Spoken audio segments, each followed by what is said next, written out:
1987. And just for your information, Finan, in 1986, 1987, Des O'Malley, I wasn't a TD at the time, Des O'Malley was the leader of the Progressive Democrats, and the party policy at the time was that we would abolish Seanad. And he asked myself and a barrister who's now on the bench, and I don't want to embarrass that barrister, to draft a bill to remove the Seanad from the Constitution. And we went off to consider that, and we spent 3 weeks working on the project, and we came back to him and said, Des, it's impossible to do this without actually mutilating the Constitution. It would require an entirely new Constitution.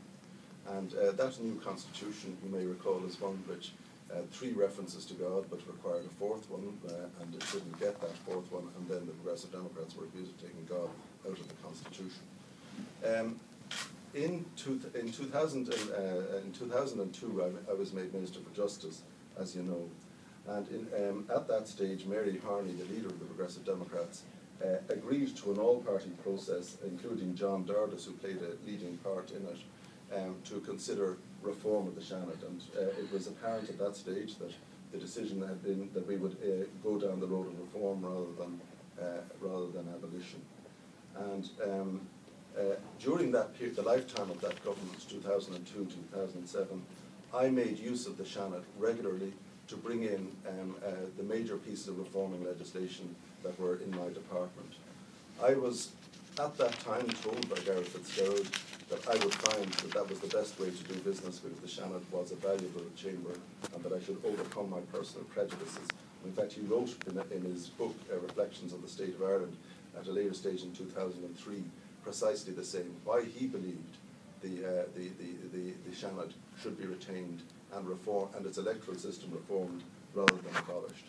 And I was convinced by that argument. But I was much more convinced, not by just Garrett's argument to me personally, but I was much more convinced by my experience in the Seanad and in the Dáil. I found that in the Seanad there was reflective, reasonable debate, not bare pit antagonism, such as was the norm in Dáil. And it became my view over that 5-year period that Seanad was a really useful part of the Irish Constitution. And it was during that period that I changed my mind finally about the question whether it should be retained or whether we should have a new Constitution which would exclude it. But one thing I'm absolutely sure of, we should not have the present Constitution without it, because the present Constitution without it is the two-legged stool that Fergal has spoken about. It's imbalanced. It gives absolute power to Dáil Éireann, but in much more seriously, it gives absolute power to those people in Dáil Éireann who hold the party whips. And we saw today in the ploughing, we saw today one person who knows what it is to be at the wrong end of the party whip structure. Can I just add to that Democracy Matters would be anxious